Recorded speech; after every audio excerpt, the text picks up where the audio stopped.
Live from Washington, D.C., this is Balance of Power with Joe Matthew and Kaylee Lines.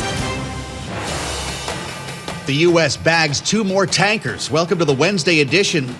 As the U.S. seizes an oil tanker that escaped the Venezuelan blockade somewhere south of Iceland before another sanctioned vessel in the Caribbean was seized, with President Trump now announcing plans to control future sales of Venezuelan oil. And there's more today. The president just now calling on social media to ban institutional investors from buying single-family homes.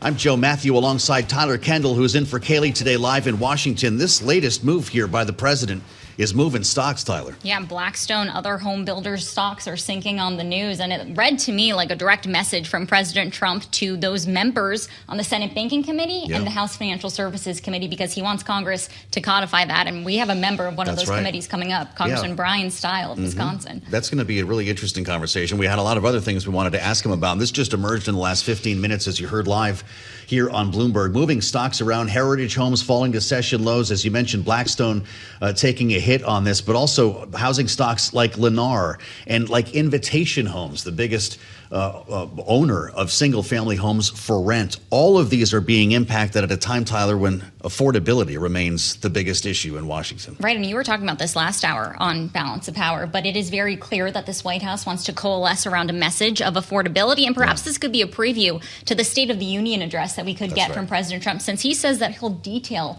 some more of what this could look like during his address to Davos in a few weeks. So we're workshopping the State of the Union for sure.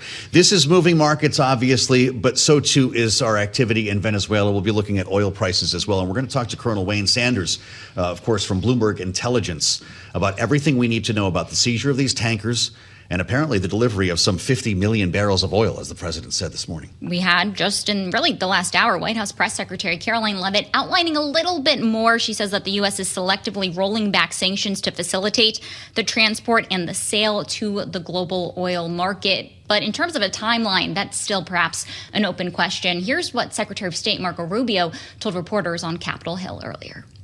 I'm not going to give you a timeline on it. We wanted to move as soon as possible. But we didn't expect this would. It's been 3 days since this happened, 4 days since this happened. So I understand that in this cycle and society we now live in, everyone wants instant outcomes. They want it to happen overnight. It's not going to work that way. But we're already seeing progress. With this new deal that's been announced and more deals to follow, you're already seeing how the leverage the United States has over those interim authorities is going to begin to lead to positive outcomes.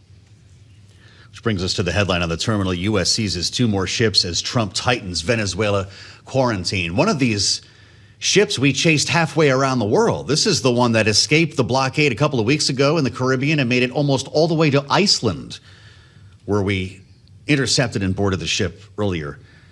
That's where we start our conversation with Colonel Sanders. He's back with us today. It was one of the first names we asked for. Wayne Sanders, Bloomberg Intelligence Senior Defense Research Analyst, and of course, retired Army Colonel. It's great to see you, sir. Welcome back. Thank you for having me. I can't imagine what it's like to be on these boats when the helicopters come down on the deck. Can you give us a sense just of what it's like to be the captain of one of these vessels when you see America coming in your rearview mirror? What do they do when they land on the boat?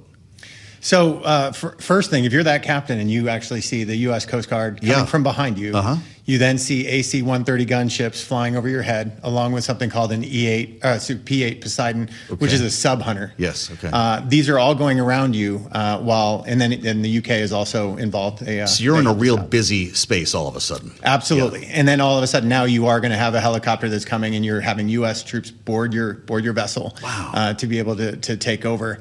But they did it in a great way in terms of the title and authorities on how they actually did it. Okay. The Coast Guard being involved in this instead of U.S. Navy personnel boarding the boat allows it in terms of that law enforcement, the maritime law enforcement piece that's really going back into the sanctioned indictment for this.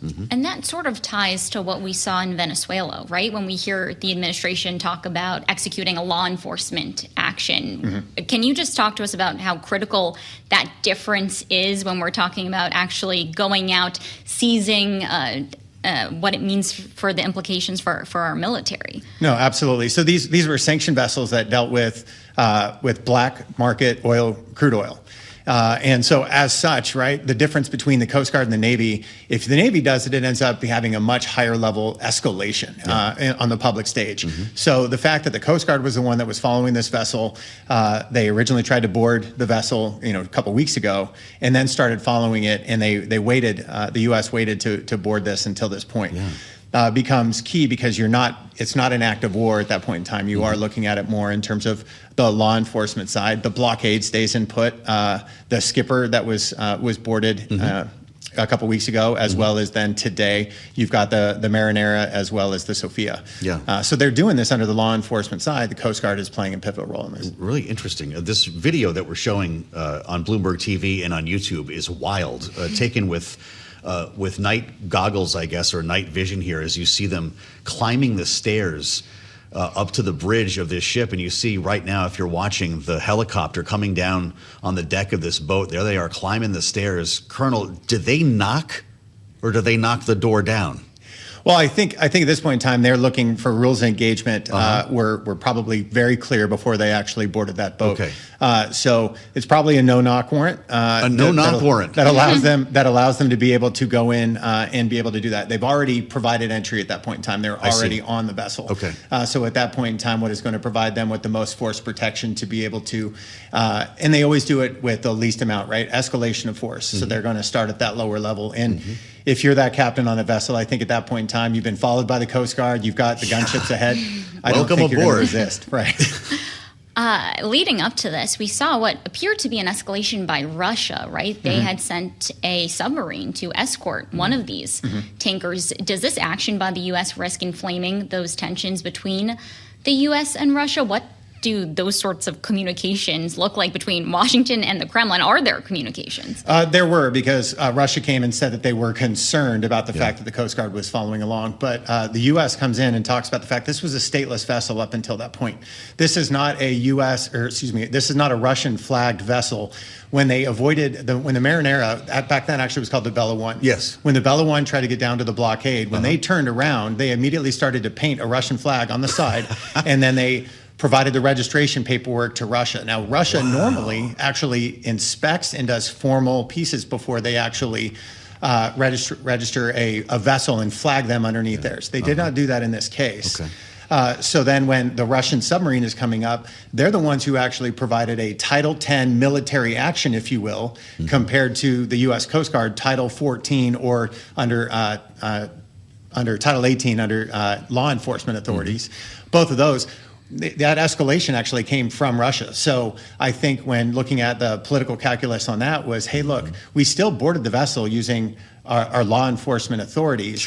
But yes, the fact that the Russian was there did have to play into, okay, is the Russian submarine going to engage? So what do we think about that? Do you mention that P-3 sub Hunter? Do they bug out when they see hardware like that when the United States is around, or does that draw submarines to the scene? Well, I think at that point in time, I don't know whether the indicators and warnings for that submarine knows that they're actually being seen or watched or tracked by a P-8 Poseidon. But those sub hunters do end up playing a very critical role. Wow. See, I was looking forward to this conversation all day. We just learned a lot from the Colonel. There's only one, Colonel Sanders. Really fascinating. Wayne Sanders, Bloomberg Intelligence Senior Defense and Research Analyst. Thank you so much. And to continue this conversation, we're going to bring in our political panel, Rick Davis and Jeanne, Zaino, both Bloomberg Politics contributors. Rick is from a partner at Stonecourt Capital, and Jeanne, Democracy Visiting Fellow at Harvard Kennedy School's Ash Center. So, Rick, 2 more vessels. Is this the kind of leverage that the U.S. keeps talking about when we hear officials say that they have this pressure campaign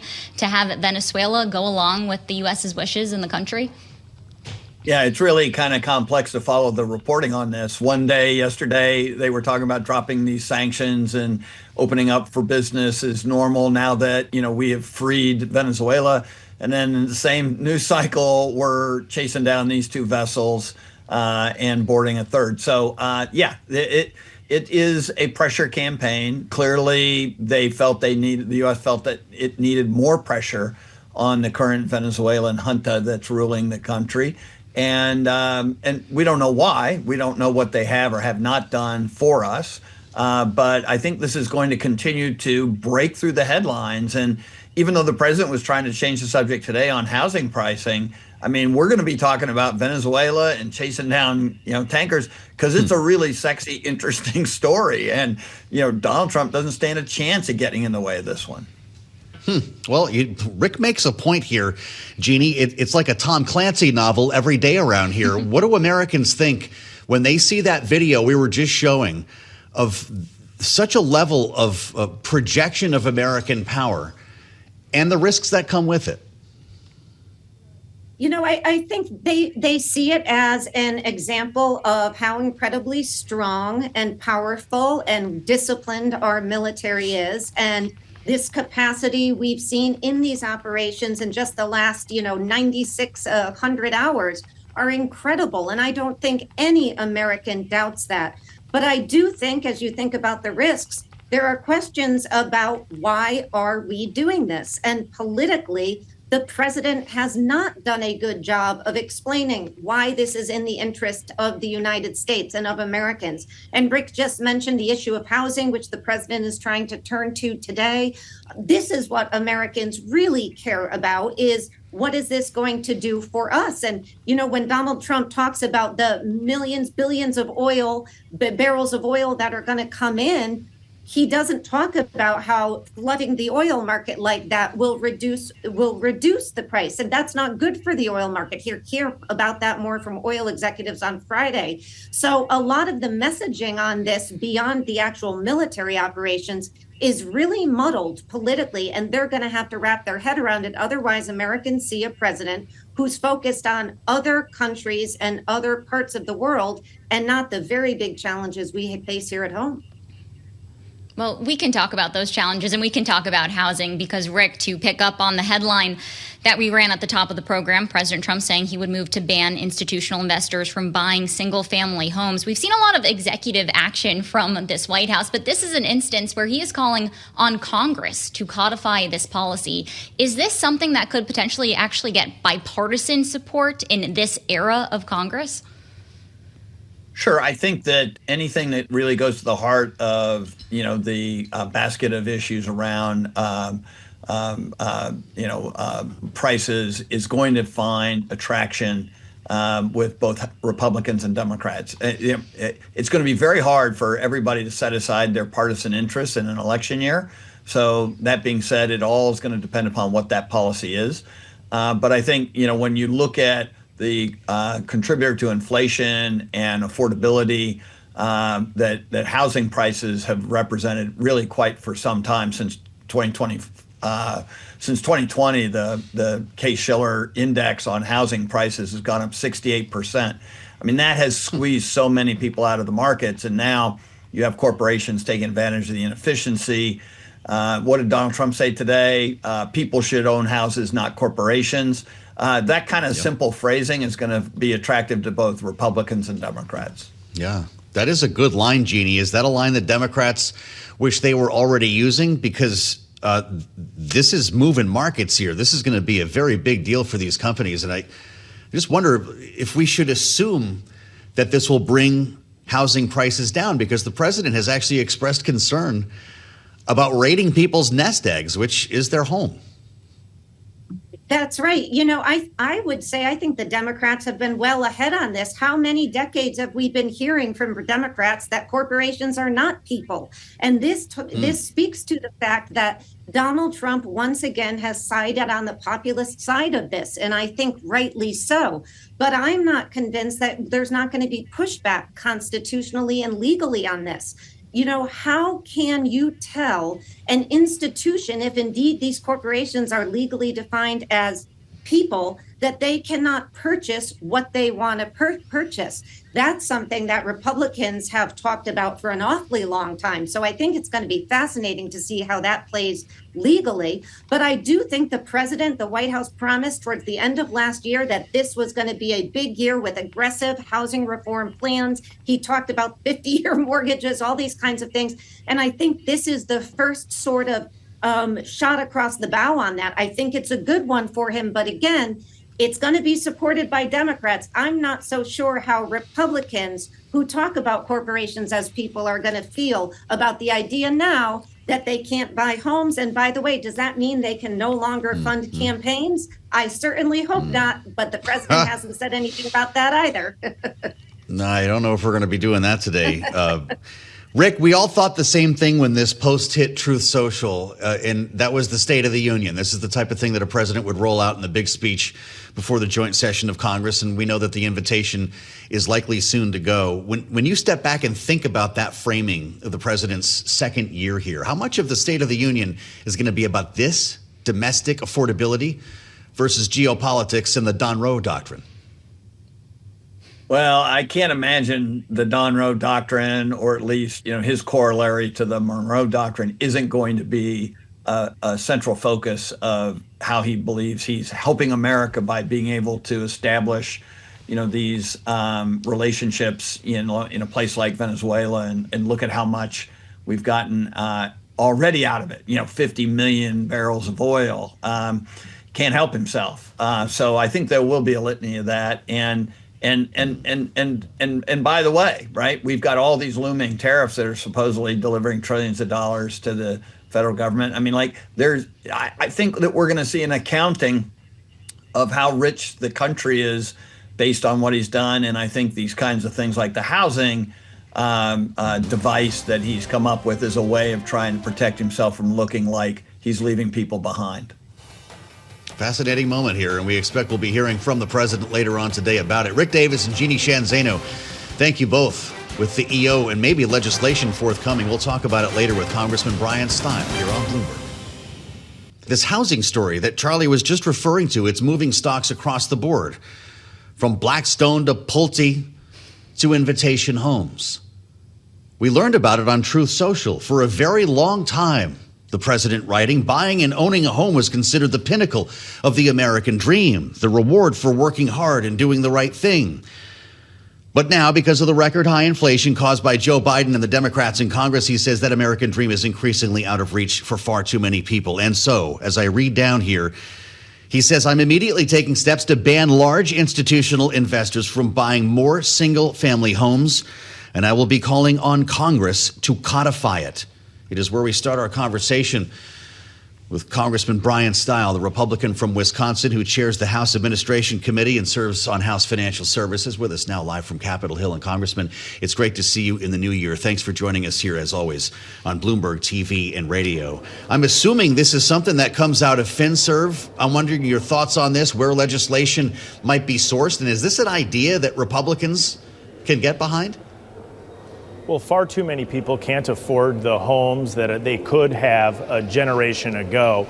As we have seen interest rates continue to stay high, mortgages are more difficult to get into. We know we have a significant supply problem. I look forward to seeing the president's speech that he's previewing in that message when he's in Davos about exactly what his plan is. But I think it's across the board imperative that we work to make it more accessible for families to get into a home. I think the two key policies that we should be working on here on Capitol Hill are working on policies that reduce inflation so the Federal Reserve can bring down interest rates, and then working on increasing the housing supply. As we increase total supply, that is going to be our best tool to ultimately bring down costs.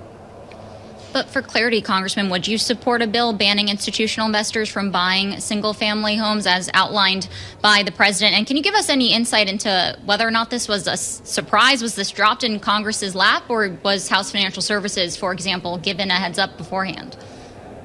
Well, there's been obviously a lot of discussion for a long time about whether or not institutional investors should be buying single-family homes and what the implications are into the broader cost structure across the country. The president, in his message moments ago, said he's going to provide additional details in a couple weeks. I look forward, like many others, to seeing exactly what that would look like.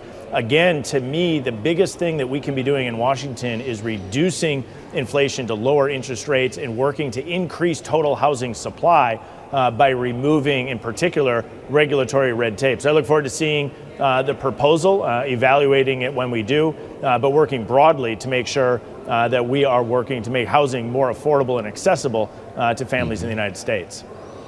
Well, it sounds like you need to hear more Congressman. What's this process going to look like? Because I'm assuming with the companies that we're seeing move here, from Blackstone on down that I mentioned, there's going to be a massive lobbying effort against this. Do you expect such a debate?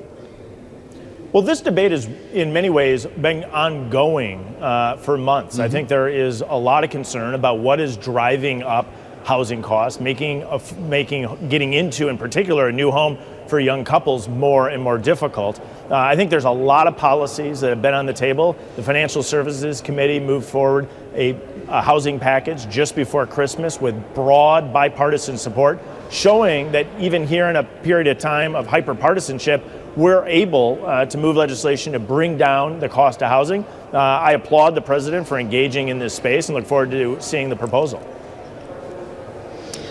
Something else that we have our eyes on today in Congress is this vote on potentially extending the Affordable Care Act premium subsidies in your chamber. Yesterday, President Trump told House Republicans to be, quote, flexible on the Hyde Amendment, which has become a flashpoint in this debate. That's the policy barring federal funding for most abortions. Do you agree with the president that Republicans should be more flexible when it comes to the Hyde Amendment?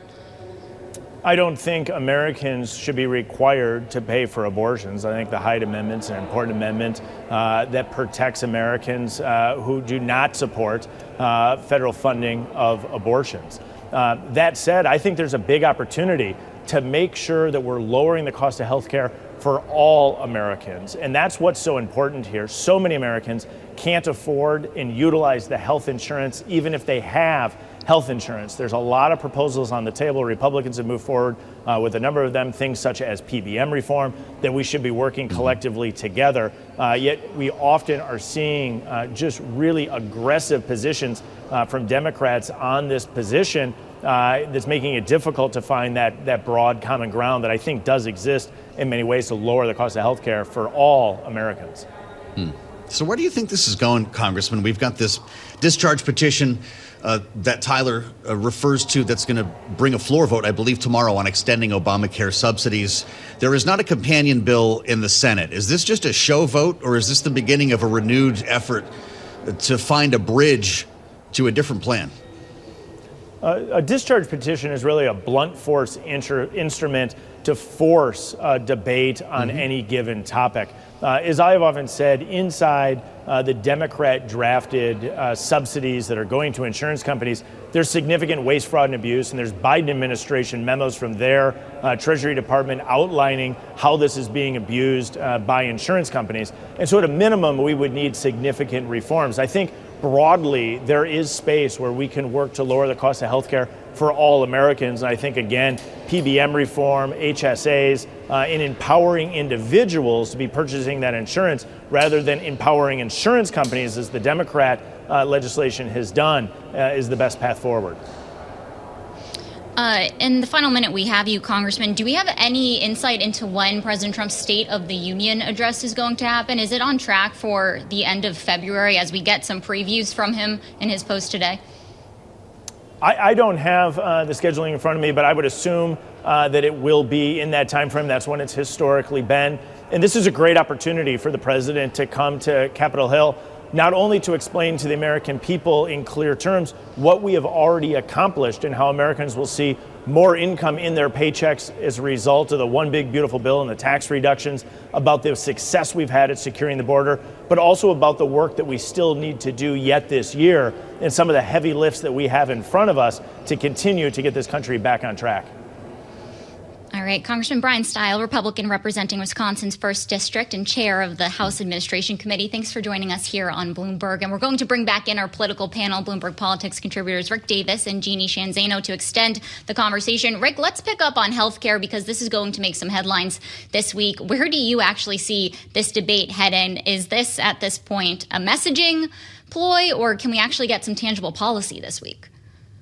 Yeah, I think we're going to get tangible policy this week. Thune has made it clear on a statement to the press on Monday that he's making progress on a bipartisan bill to address ACA. I think it basically looks at a group of reforms that they want to apply. Minimum premium payments would be included in that. It would be only a 2-year extension of the ACA subsidy rather than a 3-year that's in the House bill that'll be voted on tomorrow. So my guess is that you'll get leadership from the Senate, a bill will pop out, the House will get some momentum behind this discharge petition in a vote tomorrow, and you're going to see quick action when it comes. But I think everybody's pulling now together with the idea that they don't want to go through another government shutdown where this is on the table. Mm-hmm. So does the turnout on this vote tell us what happens next? Jeanne, if this is a convincing number when this passes, assuming it does, as we saw on the discharge on Thursday, does that compel John Thune to take another look? I think it will. And I think John Thune has signaled that he is going to take another look. I think the real question is going to be, if he does that and you get something out of the Senate, what then does Mike Johnson do? He'll have to put it up for a vote, presumably, but we just have to take a step back and think about what he is asking so many Republicans to do. And that is going to be sold by Democrats and others as support the ACA, something that many of them baked their entire career on trying to get rid of. And now they are being asked to do something that's going to be very hard. So Mike Johnson is going to have himself in a position. It is possible something gets through, but it is, I think, a heck of a way for Republicans to have to start the year. And oh, by the way, if they don't get this done, it is political suicide, to use Tony Fabrizio's point, because they are then facing a midterm with rising health care costs, people kicked out of the marketplace, and showing the American public when they own Washington, they can't make our lives more affordable. That's a huge problem, particularly for those in purple states like Mike Lawler, where I am right now. So a big problem if they don't get this done. Rick, in our final minute here, how is this made even more complicated by the fact that there's now a 2-vote margin in the House through at least March, when we're then expecting Marjorie Taylor Greene's seat to be refilled? How does that change the calculus of all of this? Yeah, I mean, it means that whatever happens has to be bipartisan. They're not going to win anything on a party line vote at this stage. And I do think there are a lot of Republicans, Jeanne mentioned Mike Lawler, who they have actually been outspoken about trying to resurrect this ACA subsidy for their own good, right? Because they've got to run in a district where that's going to matter. Rick Davis and Jeanne Zaino, our great panel. Thank you both. Bloomberg Politics contributors, helping us get to the point on a couple of major stories that are developing before our eyes today. Alongside Tyler Kendall, I'm Joe Matthew in Washington. Thanks for being with us on Balance of Power, only on Bloomberg TV and radio. We are watching these stocks move, though, housing stocks and financials, which were already not having a great day on this news from the White House. The president wants to ban institutional buyers from the single-family home market. Look at Blackstone, down 5% here. I can go on. Invitation Homes down over 8%. Lennar, like many home builders, down about 2%. Norah Mulinda used to cover the home building space for a living. And while we typically talk about broader market trends with Norah, we wanted to zero in on this. And she joins us from World Headquarters in New York. Norah, how much of a disruption would this be, especially if Congress were to codify the president's EO that he is signing to these companies that are so deeply invested in this space? Well, Joe, we're certainly seeing the market reaction today. We're seeing records for Lowe's, for Invitation Homes, American Homes for Rent. All these companies that essentially specialize in purchasing a home and then flipping it, renting it out, and they're essentially betting on long-term growth, rent increases. And we did see this actually really coming into the market a lot more after the pandemic. You were seeing a lot of institutional investors coming in. But what the broader question has really been, and what it seems as though President Donald Trump is trying to get at, is the fact that a lot of average Americans have had a hard time purchasing homes, given the fact that rates still remain high, given the fact that prices still remain high, and they're competing against institutional investors. So when you see what's happening in the market and the fact that this is rattling it, it's not surprising, because a lot of these companies, that's their entire business model here. But it's going to be interesting to see whether or not this can actually be something that's pushed through Congress, or if it's just an idea right now as to whether or not we'll actually see something more concrete. Well, according to Congressman Bryan Steil, at the moment, it sounds like Congress needs to hear a lot more details before this happens. But Norah, we also wanted to talk geopolitics. This redhead crossed the Bloomberg terminal moments ago. The Venezuela state-owned oil and gas company does say it's in negotiations with the U.S. to sell crude. We know oil companies are going to be meeting privately at the White House this Friday. Can you just tell us what the reaction's been like? Yes, I mean, I'm looking at crude oil right now. It's hanging around $56 right now, and we're looking at WTI for that one. But this has really been interesting as we're continuing to follow geopolitics. I mean, that's really what's been the focus much of the beginning of this year. We're just a few days in, but that's certainly been what's on the mind of a lot of investors. So you're really seeing them thinking about how they can best position themselves in this environment and what that means for the broader implications economically for the U.S. and, of course, these foreign countries, and where you can really fit in on this trade. That's what we're really seeing right now, Tyler. Just quickly, Norah, this is really interesting as we watch oil prices decline. This is really not going well for green energy stocks, because presumably the progression of green energy would slow if we have all this cheap oil and gas sloshing around. First Solar is down 10% right now, or $25. NextEra Energy down 3%. This is the other side of that coin, isn't it? Absolutely. I mean, it's interesting to continue to watch this trade. I'm looking at shares of First Solar down by about 9.6%. So you're certainly seeing the impact on that space in relation to just the proper oil side or companies that are related in that space. I mean, we were looking at Exxon just a couple days ago, and it's interesting to really see what's going on in terms of the actual implications that we're seeing for green stocks right now. Absolutely. All right, Bloomberg Television's market correspondent, Norah Mulinda, thanks so much for giving us the latest. And we're going to extend this conversation and bring in another expert, Patrick McHenry, former chairman of the House Financial Services Committee and former Speaker Pro Tem and a Bloomberg contributor. Thanks for being here. We want to start with President Trump's post here calling for Congress to codify this idea surrounding housing. You used to chair House Financial Services. How would this actually work in practice? Would you be waiting for the White House to reach out and give you details? Is this something that Congress is going to have to start from the ground up on? What could we actually see happen next year? First, I would wait. I think it's a terrible idea, so I would wait. I would wait quite a while. And I would have hearings. I would love to get the feedback on the legislative text on how you execute this policy in a legally binding way. But I think you have to get into the question of the cost of housing. And the question of cost of housing, we've spent a lot of time on in Congress, and there are no simple answers here because most of the issues are regulatory at the state and local level. And much of that deals with land use policy in the most liberal domains in the world, in America. Not in the world necessarily, but in America. And they're the ones that have the most restrictive covenants on what you can do with land and how many people can be housed on that land, how many domiciles you can have. And so that is a big driver of housing stock questions. In areas where you can build, like Houston, you can build and housing is affordable. Even though you're rapidly growing. And in areas where you may not be rapidly growing, like San Francisco, housing stocks continue to rise at a more aggressive pace because of their restrictive local policies.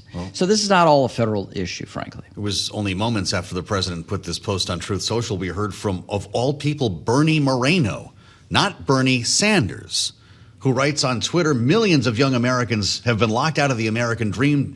Donald Trump is fighting back. I will introduce legislation in the Senate to codify this into law. We just had Bryan Steil on, who used to sit on your committee, of the Republican from Wisconsin, who did not fall in behind this. He said he needed to learn more. Is Bernie Moreno on an island, or is he speaking for the Republican Congress? I think you're going to have a mix of Republicans that are either for it or need to learn more. Is this a conservative concept? No, actually, what I've found is some of the most populist Republicans, they would call themselves, get their ideas out of the progressive left. This comes out of the progressive left. This is something that Maxine Waters and I debated in the House Financial Service Committee in previous Congresses. It is not an effective course of policy to have a meaningful impact on the cost of housing and affordability of housing.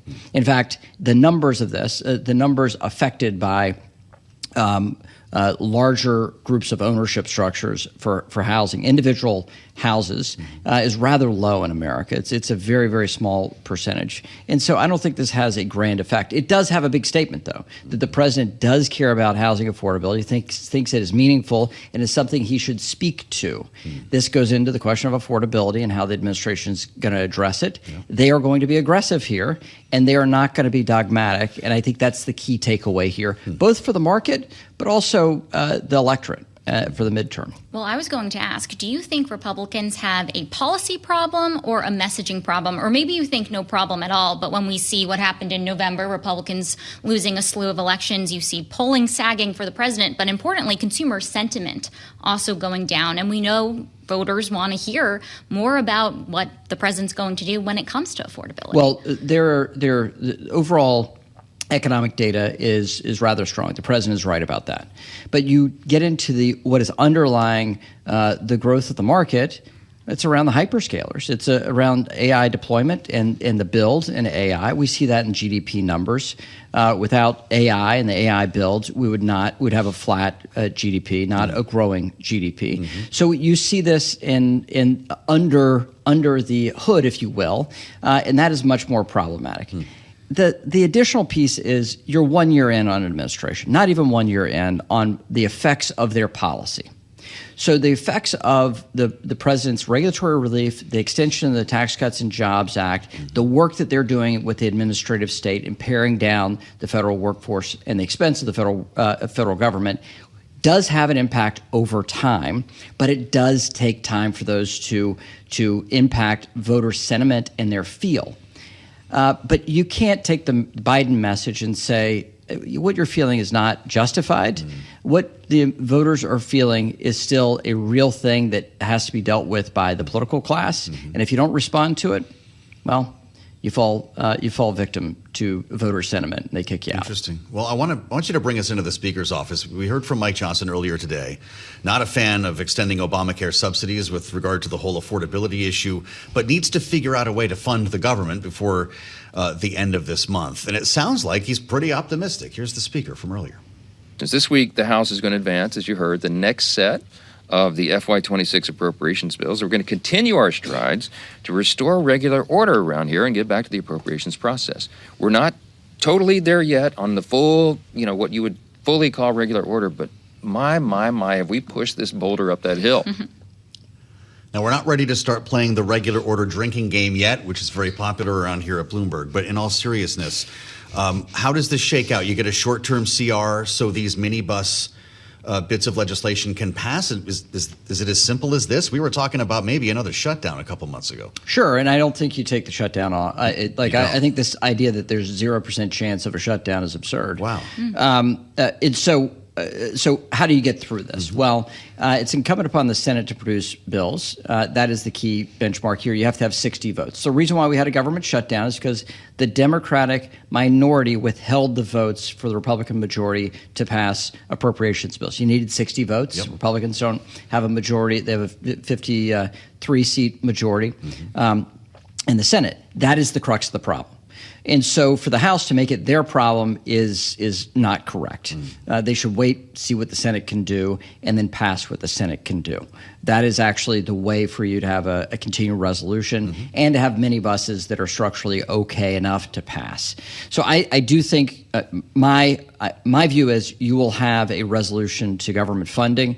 It will take months, though. It will not be done at the end of this month. It will be get a few minibuses together with an extension of the rest of government and do it bit by bit. And at some point, you'll have a continuing resolution for the rest of government till the end of the fiscal year.